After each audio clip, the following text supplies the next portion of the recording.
Hello everyone, welcome back to my YouTube channel USP classes. तो आज के इस लेक्चर में हम करंट इलेक्ट्रिसिटी के कुछ न्यूमेरिकल्स करेंगे, easy to moderate to difficult. ये हम थोड़ा सा पैटर्न फॉलो करेंगे। तो सबसे पहले मैंने क्वेश्चन बोर्ड पे लिखा, how many electrons can pass through a wire in 2 minutes if current passing through the wire is 300 milli ampere. Let us suppose मेरे पास एक वायर है, ठीक है जी। तो इस वायर में से मुझे बताना है कि कितने इलेक्ट्रॉन्स, ये जो एरो ये वाला है ये मैं इलेक्ट्रॉन्स के लिए बता देता हूँ, ठीक है। तो कितने इलेक्ट्रॉन्स इस वायर में से फ्लो करेंगे 2 मिनट के अंदर। टाइम कितना दिया है मुझे, 2 मिनट के अंदर। तो 2 मिनट के अंदर यहाँ से यहाँ कितने इलेक्ट्रॉन्स जाएंगे। अगर जो करंट होगा वायर में वो कितना होगा, 300 मिली एम्पियर। अगर इलेक्ट्रॉन्स का डायरेक्शन इधर है तो फिर करंट का डायरेक्शन अपोजिट होगा। तो करंट कितना जा रहा है, 300 मिली एम्पियर। तो करंट का डायरेक्शन उस तरफ होगा तो इलेक्ट्रॉन्स का डायरेक्शन इस तरफ होगा। हम यहाँ पे बैटरी भी अटैच कर सकते हैं करंट को, अगर कहाँ से आई अगर ये जानना है तो उसकी ज़रूरत नहीं है। करंट जा रहा है 3 मिली एम्पियर, इलेक्ट्रॉन इस तरफ आ रहे हैं। अब ये इलेक्ट्रॉन हैं कितने, ये मुझे फाइंड करना है, ठीक है। तो देखिए जो इन्फॉर्मेशन गिवन है पहले वो आप लिख लेंगे सारी सॉल्यूशन में। देखिए सबसे पहले नंबर ऑफ इलेक्ट्रॉन्स मुझे फाइंड करने हैं। जो इन्फॉर्मेशन मुझे दिया है पहले मैं सारा वो राइट डाउन करूँगा यहाँ पे, ठीक है। टाइम कितना दिया हुआ मुझे, 2 मिनट।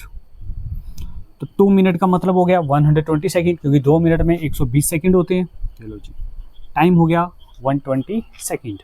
और करंट मुझे कितना दिया गया है, 300। करंट का वैल्यू मिली एम्पियर में है, तो लेकिन हमें मिली तो चाहिए नहीं, क्योंकि हमें चाहिए ये एसआई यूनिट्स में। तो एसआई यूनिट में मिली नहीं लिखते, तो मैं इसको लिखूंगा 300 × 10⁻³ एम्पियर। तो ये मेरे पास आ गया करंट।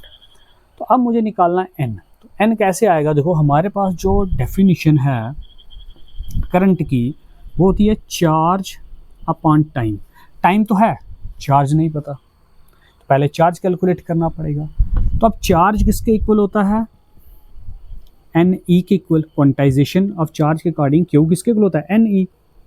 तो क्यू की जगह एन ई लिख सकता हूँ, अपॉन टाइम आ गया। देखो एन मुझे फाइंड करना है, एन मुझे फाइंड करना है। आई का वैल्यू मुझे गिवन है, टाइम मुझे गिवन है, इलेक्ट्रॉन का चार्ज मुझे गिवन है। तो एक इक्वेशन में 3 पता है, एक ही नहीं पता, तो कैलकुलेट कर लेंगे। तो बस यही पैटर्न आपको यहाँ फॉलो करना है। देखिए वी नो दैट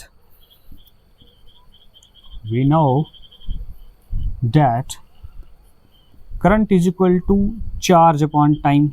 लेकिन चार्ज तो मुझे यहाँ कहीं गिवन ही नहीं है, तो हम चार्ज को दूसरी लैंग्वेज में लिखेंगे। तो चार्ज की जगह मैं लिख सकता हूँ क्वांटाइजेशन का formula N E upon time, बाकी सारी चीज़ें सेम। अब एन मुझे कैलकुलेट करना है, तो इस टी को मैं इधर भेज देता हूँ, ई को इधर भेज देता हूँ। तो देखो क्या होगा मेरे पास यहाँ से, तो टी इधर आ गया, आई टी। एन को यहीं पे रहने देंगे, ई को उठाकर इधर ले आएंगे, मल्टीप्लाई वाला इधर आके डिवाइड होगा, पार आ जाएगा एन। और यही तो आपको फाइंड करना है। नेक्स्ट स्टेप में आप क्या करेंगे, बस इनके वैल्यूज सब्स्टिट्यूट करो, रिजल्ट आ जाएगा। आई करंट कितना मेरे पास, 300 × 10⁻³ टाइम कितना दिया हुआ है, 120 सेकेंड। इलेक्ट्रॉनिक चार्ज कितना होता है, 1.6 × 10⁻⁻19 कूलम। तो इक्वल टू एन। बस सिंप्लीफाई करो, रिजल्ट आ जाएगा। देखिए हम क्या करेंगे, इस इक्वेशन को थोड़ा सा सिंप्लीफाई करेंगे। ये -19 को ऊपर ले जाओ, मैं इसी इक्वेशन को ऐसे लिख सकता हूँ, 300 × 10⁻³ × 12 × 10 × 10⁻⁻19 को ऊपर आके हो जाएगा +19 इक्वल टू एन। डिनोमिनेटर में बचेगा सिर्फ मेरे पास 1.6, क्योंकि डिनोमिनेटर को जब मैं न्यूमिनेटर में ले जाऊंगा तो पावर नेगेटिव है तो पॉजिटिव हो जाएगी, सिंपल। देखिए अब नेक्स्ट क्या होगा, बेस सेम है, पावर ऐड, इसका बेस सेम है, पावर ऐड कर सकते हो आप, ठीक है। तो इसको सिंप्लीफाई करेंगे, इसको भी करेंगे, ठीक है। तो ये 10⁻³ है, अगर इसको मैं डिनोमिनेटर में ले जाऊं तो ये पॉजिटिव हो जाएगी। मैं लिख सकता हूँ 300 × 12 into 10⁻20 base same, powers add, divided by 10⁻³ है तो यहाँ पे 10⁻³ हो जाएगी। 10⁻³ को मैं ऐसे भी लिख सकता हूँ, कोई प्रॉब्लम नहीं है, ये 10⁻³ ही है। साथ में क्या बच गया 1.6, ये आएगा मेरे पास n का वैल्यू। अब इसको थोड़ा सिंप्लीफाई करेंगे, 0 0 cancel out, 0 0 cancel out, 1.6 into 10, 12 3 दा 36, 12 इंटू 3 36 इंटू 10⁻20 बच गया यहाँ पे, 1.6 इंटू 10 16, ठीक है। नेक्स्ट स्टेप में 36 को 16 से डिवाइड कर दो, अगर ये 2 से कट करेंगे ये आएगा 18/8। जब आप इसको डिवाइड करोगे 36 को 16 के साथ तो हमारा रिजल्ट आएगा 2.25 into 10⁻20 which is equal to n। तो भाई इतने इलेक्ट्रॉन्स फ्लो करेंगे, तो इस वायर में से इधर कितने इलेक्ट्रॉन्स जाने वाले हैं, 2.25 इंटू 10⁻20 इलेक्ट्रॉन्स यहाँ से यहाँ शिफ्ट होंगे। इतना करंट होगा 2 मिनट के अंदर एक वायर के अंदर। अब नेक्स्ट क्वेश्चन है हमारे पास, देखिए मेरे पास एक कंडक्टर है, तो मैं ये ले लेता हूँ एक कंडक्टर, वायर भी ले सकते हो कंडक्टर भी ले सकते हो। मेरे पास एक कंडक्टर है, ठीक है, तो 10⁵ इलेक्ट्रॉन पास करते हैं कंडक्टर में P पॉइंट से Q तक, ठीक है।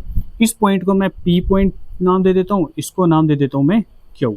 तो यहाँ से उस डायरेक्शन में, इधर से इस डायरेक्शन में कितने इलेक्ट्रॉन जा रहे हैं, 10⁵ इलेक्ट्रॉन्स, ठीक है। P से Q में कितने इलेक्ट्रॉन गए, 10⁵ इलेक्ट्रॉन, मतलब 1 lakh electron. 10⁵ means 1 lakh electrons. तो 1 लाख इलेक्ट्रॉन P से Q की तरफ गए कंडक्टर के अंदर। और टाइम कितना लगा यहाँ से यहाँ जाने में, जो इलेक्ट्रॉन्स को टाइम लगा वो लगा 10⁻⁻⁴ सेकेंड, इतना टाइम लगा। तो आपने मैग्नीट्यूड भी बताना और डायरेक्शन भी बताना है करंट का। तो बताओ इस कंडक्टर के अंदर करंट कितना है और उसका डायरेक्शन क्या है। देखो डायरेक्शन तो हमें पहले ही पता चल चुका है, क्यों, अगर इलेक्ट्रॉन P से Q जा रहे हैं तो करंट का डायरेक्शन तो Q से P ही होगा, क्योंकि कन्वेंशनल करंट का डायरेक्शन क्या होता है, opposite to the flow of electrons. अगर इलेक्ट्रॉन्स उस तरफ फ्लो कर रहे हैं तो करंट इस तरफ फ्लो करेगा, ऑपोजिट होते हैं हमेशा, ठीक है। तो अब मुझे कैलकुलेट करना है मैग्नीट्यूड करंट का, मतलब मुझे I कैलकुलेट करना है। देखो कुछ इन्फॉर्मेशन मैंने एडवांस लिख दी। नंबर ऑफ इलेक्ट्रॉन्स कितने हैं, 10⁵, 1 मल्टीप्लाई लिखने की जरूरत नहीं होती है, 10⁵ लिख दिया है, स्टैंडर्ड फॉर्म है। टाइम कितना है, 10⁻⁴ सेकंड लग रहा है इलेक्ट्रॉन्स को P से Q में जाने तक। तो हमें पता है कि करंट जो होता है वो होता है चार्ज अपॉन टाइम। चार्ज तो मुझे गिवन नहीं है, फिर चार्ज की जगह क्वांटाइजेशन की प्रॉपर्टी लगा दो, Q is equal to NE। तो Q की जगह मैं N इंटू E लिख सकता हूँ, अपॉन टाइम आ गया मेरे पास। तो अब मुझे क्या करना है, करंट निकालना है। ये सारी क्वांटिटीज मुझे मालूम तो है, वैल्यूज पुट कर दो, वैल्यू आ जाएगा। N number of electron is 10⁵, electronic charge 1.6 10⁻⁻19, ये E का वैल्यू आ गया ये वाला, और ये मुझे N का वैल्यू दिया हुआ है, डिवाइडेड बाय टाइम। टाइम आ रहा है मेरे पास 10⁻⁴, ठीक है। ये देखो 1.6 को मैं पहले लिख देता हूँ, इनटू इस 10⁻⁴ को ऊपर ले जाएंगे, यहाँ पे बच गया मेरे पास 10⁵, यहाँ बच गया 10⁻⁻19 इंटू ये -4 ऊपर जब आ जाएगा तो बन जाएगा +4 का। बस सिंप्लीफाई करेंगे, 1.6 इंटू देखो 10 10 10 बेस सेम, पावर ऐड कर दो, तो 5 + 4 9, 9 - 19 -10, तो ये मेरे पास करंट आ गया 1.6 इंटू 10⁻⁻10 एम्पियर। ये करंट फ्लो करेगा इस सर्किट में, 1.6 इंटू 10⁻⁻10 एम्पियर करंट फ्लो करेगा इस कंडक्टर में Q से P डायरेक्शन की तरफ। और इसका जो डायरेक्शन होगा, ये आ गया मैग्नीट्यूड, मुझे मैग्नीट्यूड निकालना था ना, तो ये मैग्नीट्यूड आ गया किसका, करंट का, I मीन्स करंट, ठीक है। अब मुझे निकालना है डायरेक्शन, डायरेक्शन भी पूछा है, तो direction of I is from I मतलब current, from Q to P, Q to P। By convention आप लिख सकते हो यहाँ पे, by convention. By convention means conventional current की डेफिनेशन के अकॉर्डिंग। अब हमारे पास नेक्स्ट क्वेश्चन है, मेरे पास एक एटम है, ठीक है, उसमें एक इलेक्ट्रॉन है। इलेक्ट्रॉन कितने हैं? एक। एन इलेक्ट्रॉन मतलब एक इलेक्ट्रॉन है। वह न्यूक्लियस के अराउंड रिवॉल्व कर रहा है। 10⁻15 रेवोल्यूशंस हो रही हैं 1 सेकंड के अंदर, ठीक है। अब एटम कौन सा है ये नहीं पता है, हम एक जर्नली एक कंसेप्ट के तौर पर एक ही ऑर्बिट बना लेते हैं, ठीक है। ये आ गया हमारे पास एक इलेक्ट्रॉन, ठीक है। ये इलेक्ट्रॉन यहाँ से यहाँ तक 1 सेकंड के अंदर 10⁻15 रेवोल्यूशंस कर रहा है, ठीक है, 1 सेकंड के अंदर। तो इसका मतलब ये फ्रिक्वेंसी हुई, है ना। 10⁻15 रेवोल्यूशंस पर सेकंड का मतलब कि हमें फ्रिक्वेंसी दी हुई है। इस इलेक्ट्रॉन की फ्रिक्वेंसी मुझे पता है, ठीक है। तो मुझे करंट बताना है इस, क्योंकि इलेक्ट्रॉन अगर मोशन में है तो भाई करंट तो होगा ना। तो बताओ इस एक इलेक्ट्रॉन की वजह से, इसके रेवोल्यूशन की वजह से यहाँ पे कितना करंट प्रोड्यूस हो रहा है, ठीक है। वापस वही सिंपल कॉन्सेप्ट है हमारा, जो जो इन्फॉर्मेशन है गिवन है पहले वो लिख लेंगे हम। देखो मुझे क्या पता है यहाँ पे number of electrons, number of electron कितने हैं? एक ही है, 1 इलेक्ट्रॉन हुआ ना, एन इलेक्ट्रॉन मतलब इलेक्ट्रॉन मुझे एक दिया गया। उसके बाद मुझे दे दी गई है फ्रीक्वेंसी, फ्रीक्वेंसी दी गई है मुझे 10⁻15 रेवोल्यूशंस पर सेकंड, ठीक है। अब मुझे निकालना है करंट, तो करंट के लिए मुझे चाहिए चार्ज अपॉन टाइम। चार्ज तो नहीं है, n इंटू ई भी लगा सकता हूँ मैं, ई तो है मेरे पास, इलेक्ट्रॉनिक चार्ज मेरे पास है, तो टाइम चाहिए। क्या चाहिए? टाइम। तो देयरफॉर जो टाइम होगा वो क्या होगा? टाइम रेसिप्रोकल होता है फ्रीक्वेंसी का, इनवर्स ऑफ या फिर reciprocal of frequency is time. तो यहाँ से मैं टाइम कैलकुलेट कर लूँगा, 1/v, v की जगह वैल्यू आ जाएगा मेरा 10⁻15। इसको जब मैं ऊपर ले जाऊँगा टाइम आ गया मेरे पास 10⁻−15 सेकेंड, ठीक है जी, ये मेरे पास टाइम आ गया, ठीक है। तो ये वो टाइम है जितने टाइम में इलेक्ट्रॉन यहाँ से घूमकर वापस आ रहा है, ये वो टाइम निकाला मैंने। तो जब इलेक्ट्रॉन का टाइम इतना है, फ्रिक्वेंसी से हमने टाइम इसका कैलकुलेट कर लिया, अब मुझे करंट निकालना है, ठीक है जी। अब हम लगाएंगे अपनी definition, we know that I is equal to Q upon T, charge upon time. चार्ज तो मालूम नहीं है, क्वांटाइजेशन का डेफिनेशन लगा लो, एन ई अपॉन टी, ठीक है जी। एन पता है, ई का वैल्यू पता है, टी अभी कैलकुलेट किया, आई निकल जाएगा, सिंपल। एन मेरे पास आ गया 1, ई होता है 1.6 10⁻−19, टाइम मेरे पास आ गया 10⁻−15, 10⁻−15 सेकेंड, ये टाइम था मेरे पास। बस सिंप्लीफाई करो, 1.6 इंटू 1 कितना होगा? 1.6 ही होगा, इंटू 10⁻−19 है। इस -15 को ऊपर ले जाओ डिनोमिनेटर से न्यूमरेटर में, तो ये बन जाएगा +15। बस कुछ नहीं करना है, 1.6 इंटू 10 बेस सेम है, ये रहा, तो पावर को ऐड कर दो, सिंपल कॉन्सेप्ट। 1.6 इंटू 10⁻15 -19 इज -3, ठीक है, नहीं सॉरी -4, -4, 15 + 4 19, ठीक है। तो इतना करंट होगा प्रोड्यूस। जब ये इलेक्ट्रॉन यहाँ पे रिवॉल्व कर रहा है तो इसकी रेवोल्यूशन से यहाँ पे जो करंट प्रोड्यूस हो रहा है वो हो रहा है 1.6 इंटू 10⁻⁻4 एम्पियर। आप इसको मिली एम्पियर में भी कन्वर्ट करके लिख सकते हैं, 0.16 इंटू 10⁻³ एम्पियर में, लेकिन हम यहीं पे क्विट करेंगे, ठीक है। तो स्टैंडर्ड फॉर्म आ गई है। तो इतना करंट प्रोड्यूस होगा एक इलेक्ट्रॉन की वजह से जब वो रिवॉल्व करेगा अपने ऑर्बिट में। देखिए नेक्स्ट क्वेश्चन है हमारे पास, a stream of electrons is moving with a drift velocity of 5 millimetre per second. Let's suppose मेरे पास ये कंडक्टर है, ठीक है, इसमें इलेक्ट्रॉन्स मूव कर रहे हैं, यहाँ से उस डायरेक्शन में इलेक्ट्रॉन्स जा रहे हैं। जो इलेक्ट्रॉन्स की ड्रिफ्ट वेलोसिटी है, ठीक है, वो मुझे दी गई है 5 मिलीमीटर पर सेकेंड। देखो 5 मिलीमीटर पर सेकेंड, तो मिलीमीटर तो मेरे एसआई यूनिट नहीं होते, तो पहले इसको स्टैंडर्ड में कन्वर्ट करेंगे। तो 5 मिलीमीटर को मैं लिख सकता हूँ 5 इंटू 10⁻³ मीटर पर सेकेंड, ठीक है ना। 10⁻³ मतलब 1 मीटर में 1000 मिलीमीटर होते हैं, तो उसको मैंने कन्वर्ट कर दिया इसमें, ठीक है। अभी लिखूंगा भी यहाँ पे तो ड्रिफ्ट वेलोसिटी मुझे मिल चुकी है 5 × 10⁻³ मीटर पर सेकेंड। तो ये इलेक्ट्रॉन्स की वहाँ जाने की ड्रिफ्ट वेलोसिटी है एक पॉइंट से दूसरे पॉइंट में, ठीक है जी।